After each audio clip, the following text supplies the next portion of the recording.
Very well. Here we are again. Let's see. In this little section, we're going to try to cover what are coral reefs, mangroves, estuaries, uh, and wetlands. What do we mean by biodiversity?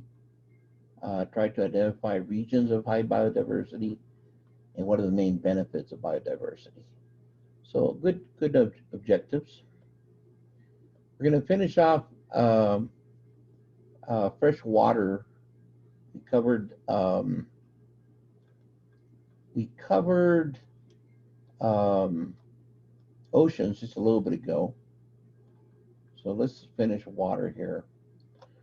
Uh, this is lakes, freshwater lakes. Okay, and they also have a water column just the same way that an ocean does. And you can see that there's some analogy. Here's the epilimnin, which is the highest column in the lake, the hypolimnin, which is a lower column in the lake, and benthos, which is deep. And then we have this little middle section called the thermocline. The thermocline is where we have a change in temperature and density, and it separates the epilimnin from the hypolimnin.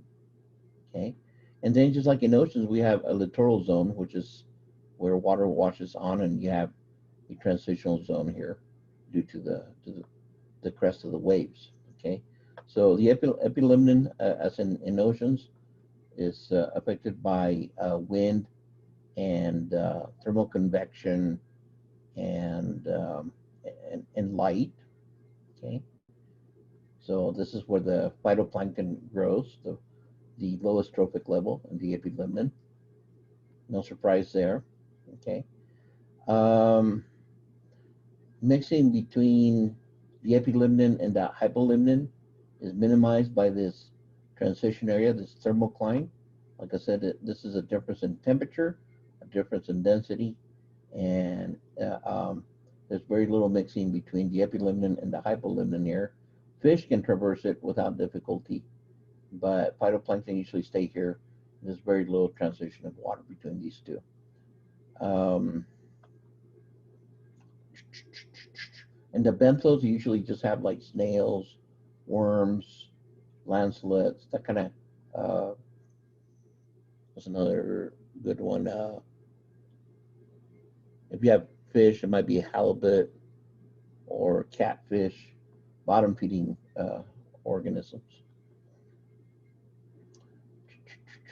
So wetlands are lands that are perpetually saturated by water, and there's many different types, and each one has their own specific set of diversity. Okay, so we can start with the division of swamps, which is wetlands with trees. So this is a swamp. Okay, this is reminiscent of a swamp in Florida. This is You would see a lot of swamps in Florida. Okay, marshes are wetlands without trees. So if we were to see the same thing, but no trees in there, you can see that the water is saturated, but no trees. So that's a marsh. And then you have bogs and fens. So bogs and fens are almost identical. This is supposed to be a bog here, okay? But the difference is that they're both saturated by different types of water. Bogs are saturated by rainfall, okay? And fens are saturated by artesian wells, groundwater, okay? But in both instances, you have water that's saturated. In the rainfall, you have um, layers of undecayed vegetation, which is peat.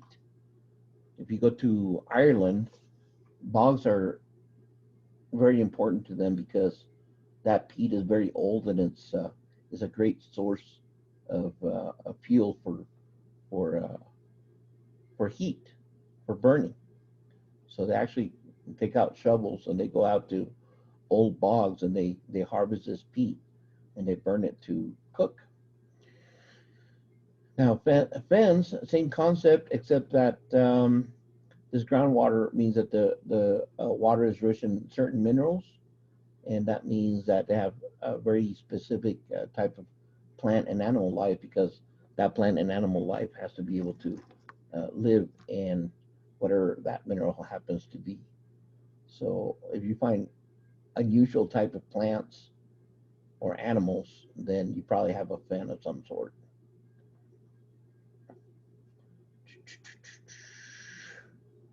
Okay, this is important to pay attention to. Okay, definitions of biodiversity. Okay, the variety of living things. So there's three different types of biodiversity that we need to be aware of. One is genetic, which is a measure of the genetic variability within a species.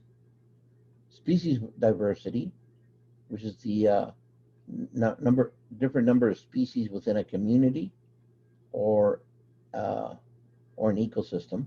Okay, so this is within a species. This is within a biome.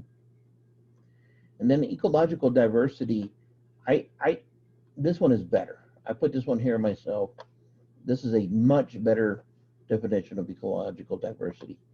The richness and complexity of a biological community in terms of the number of niches, okay, in other words, the number of places where different species thrive, trophic levels. So the more trophic levels, the more levels of feeding that there are, the more complex it is. Ecological processes that capture energy. So, for example, if you have grass, and you have phytoplankton, and you have algae, then you have multiple primary producers, and that makes it a more complex ecological biome, because the capture of energy is multiplexed. Okay. The number of food webs. Again, a food web is how many different ways a trophic level goes up from primary producer to top predator, and the recycle of materials within this system. So within a system, remember, hopefully you remember, you go from production to growth to death to decay to recycle to produce again. So how many different means do we have to recycle things within the ecosystem? So a sum of all these things implies ecological diversity. And then, we go into an understanding of how to measure diversity. Okay, biologists have identified about 1.7 million species. This is probably a small number. We expect, according to taxonomists, that we have between 3 million and 50 million different species alive today. Most of this biodiversity is near the equator, especially in tropical rainforests and in coral reefs. That should be no surprise. Species diversity is most concentrated in South America, again, tropical rainforest, Africa, again, tropical rainforest, and Southeast Asia, again, tropical rainforest. Let's see. This is important for you to know, the benefits of biodiversity. Okay. First of all, there's irreplaceable roles in ecological systems. In other words, all this diversity is providing ecological products. And if you forget what an ecological product is, that means the production of oxygen. That means the capture of carbon dioxide. That means the production of fresh water. It means the capture of carbon dioxide in the ocean. Okay, it means the production of food.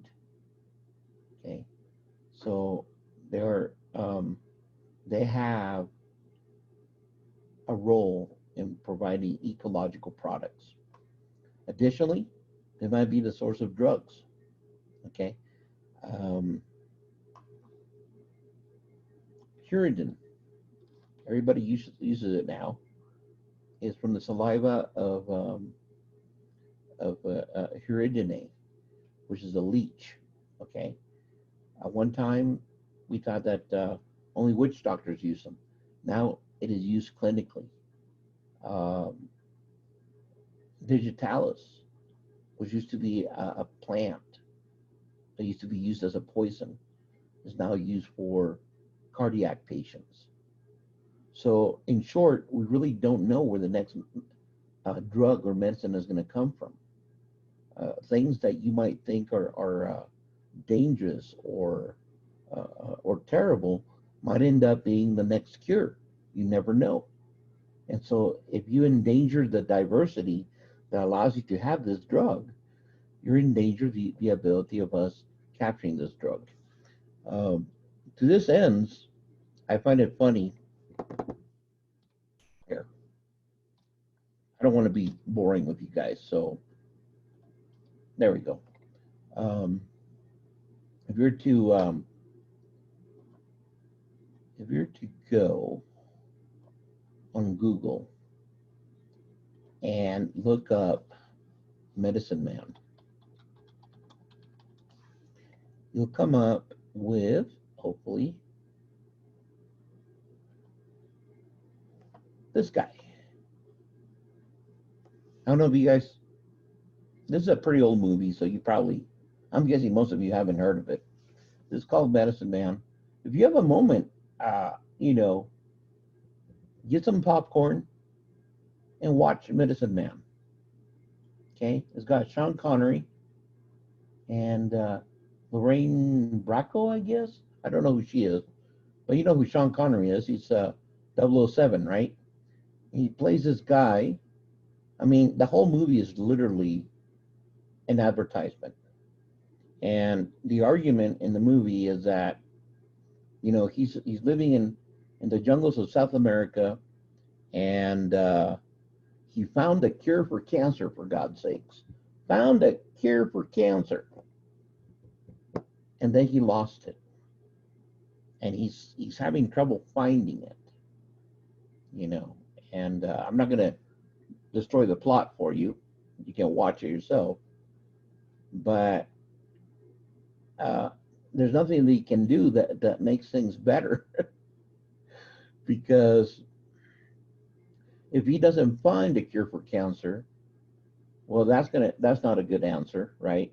But then if he does find a cure for cancer, the university for which he works is going to make a road to where he works in order to harvest this medicine, and in doing so, they're clear cutting the tropical forest around him, and he's having a horrible time over this, and the Aboriginal people around him are having a horrible time because they've never seen so little rain, you know, and you got to watch the movie. It's an excellent movie, but it is a movie made around this slide right here.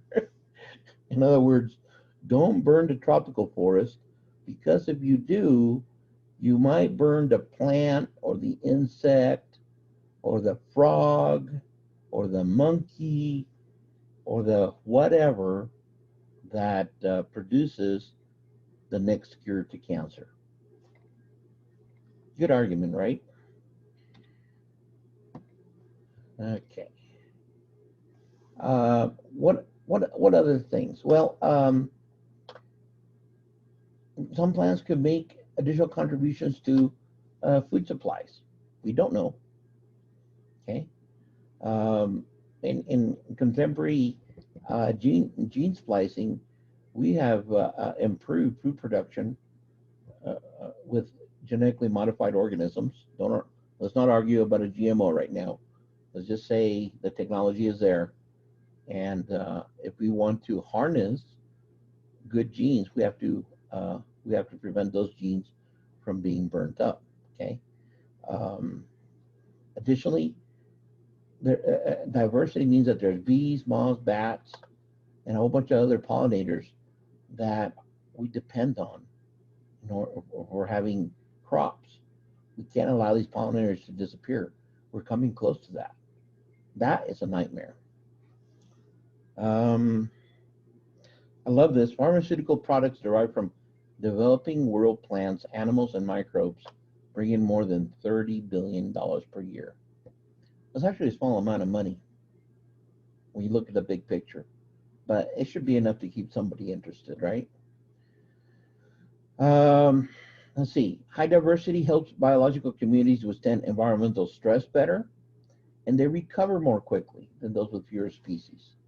So the higher the diversity, if some trauma hits that that ecosystem, the better off that they're going to be in the long run. Okay. Um, Aesthetic and existence values. So this is very interesting. We value aesthetics and existence. Aesthetics is beauty.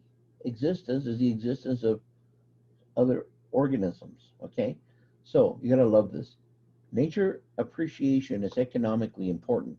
The United States Fish and Wildlife Service estimates that Americans spend $104 billion every year on wildlife-related recreation.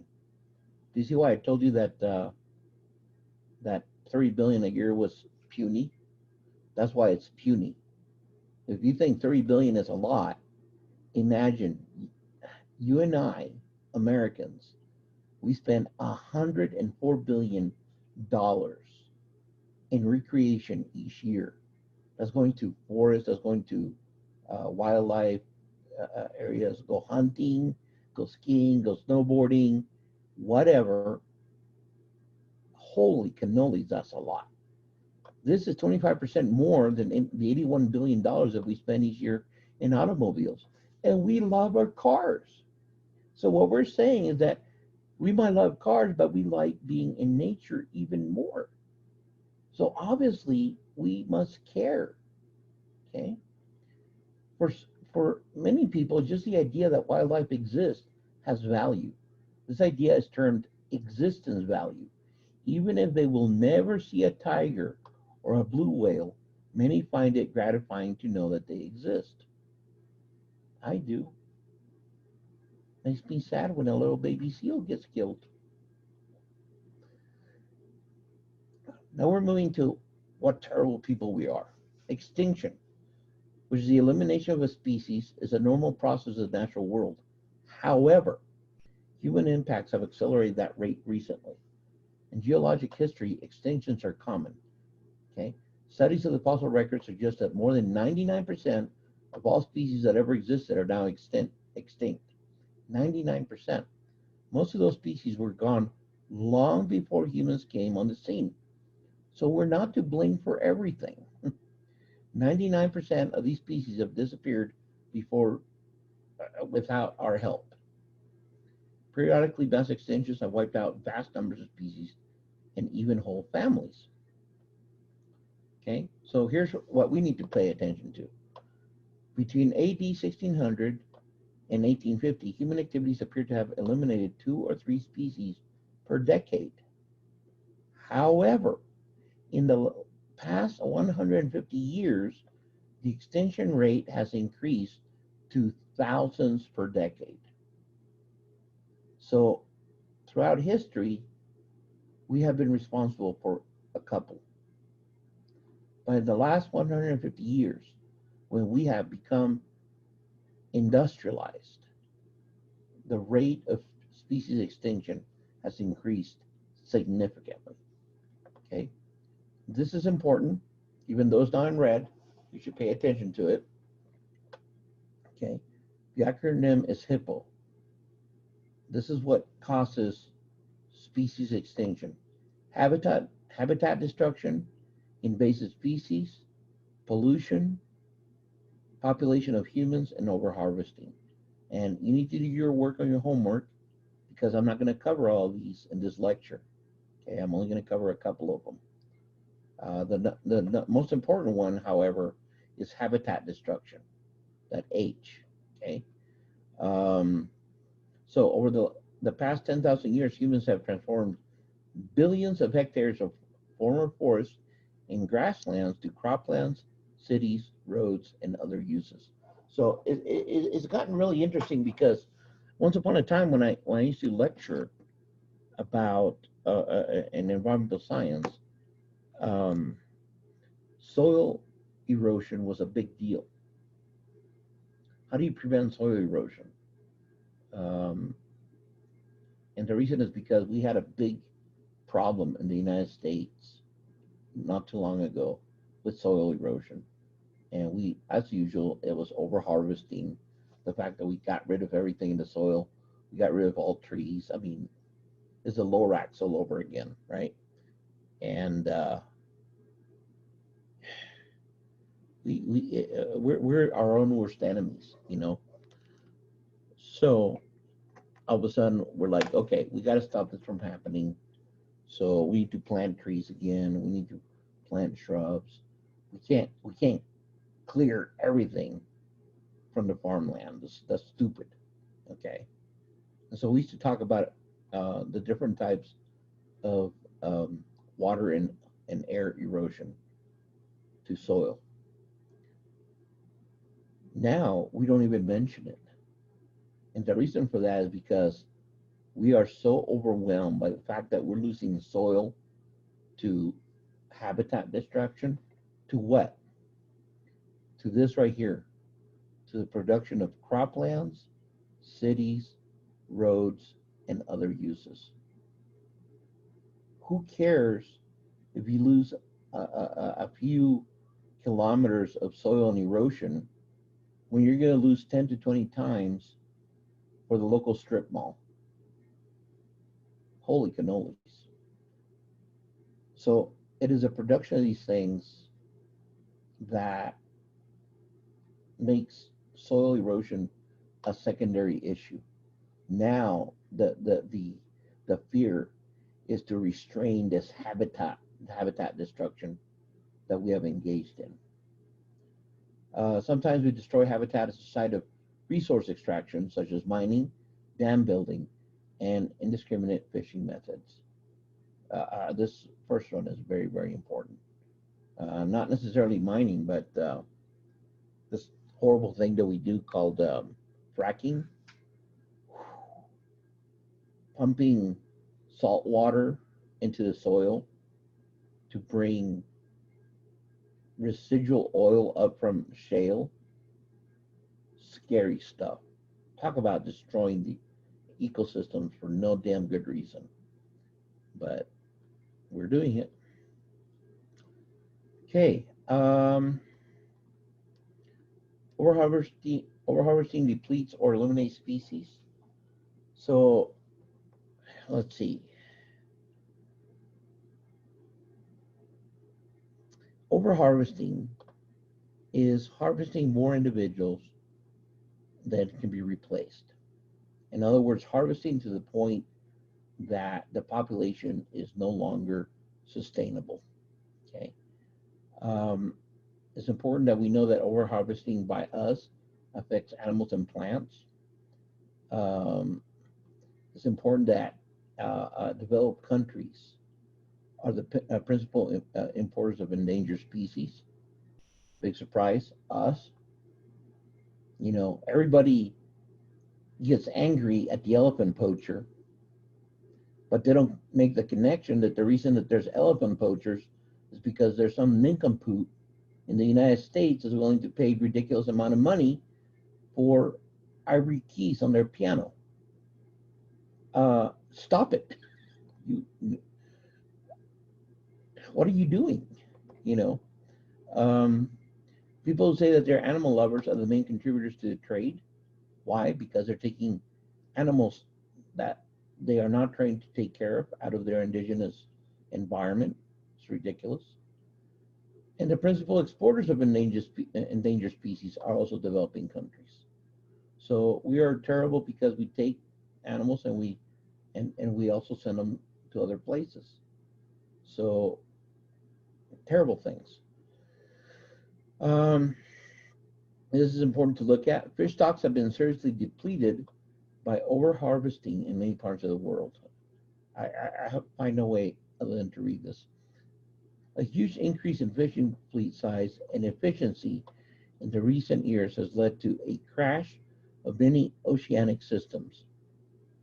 Worldwide, 13 of 17 principal fishing zones are now reported to be commercially exhausted or in steep decline. So you have to keep this in mind when we talk about uh, food keeping up per capita.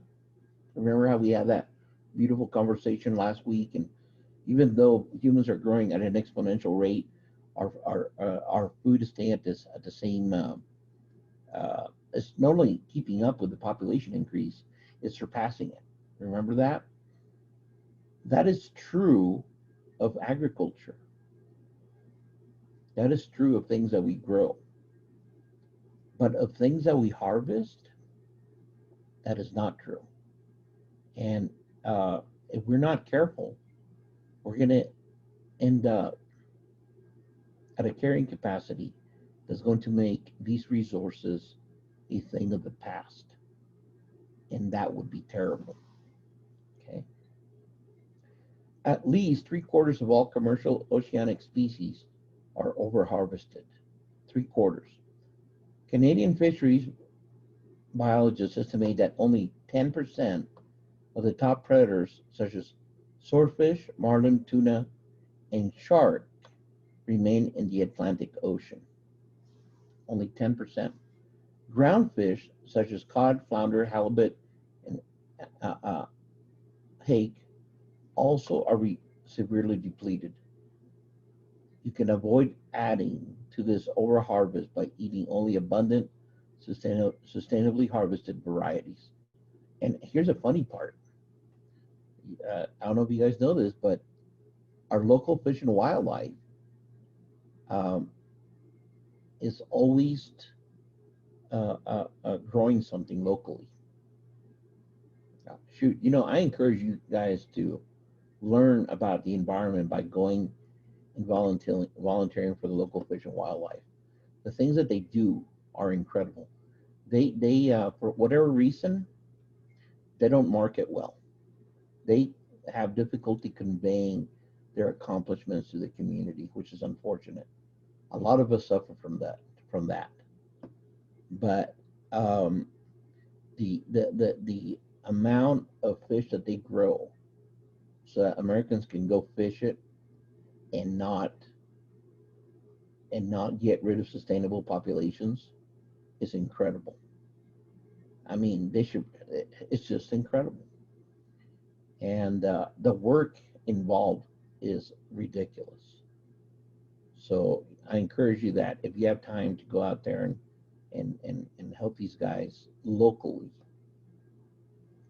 and produce additional fish varieties so that we can fish them, and you and I can go fishing. We can catch our fish. We can go home. We can eat it. We can be healthy because we're eating our omega-3 fatty acids. But we can eat it feeling happy because we're aware that we are not destroying an environment that is unsustainable. Okay.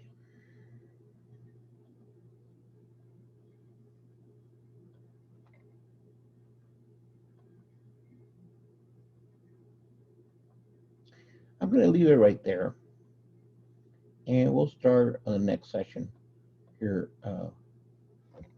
And there's not much to it. Okay, so we're almost done. Thank you for hanging out with me.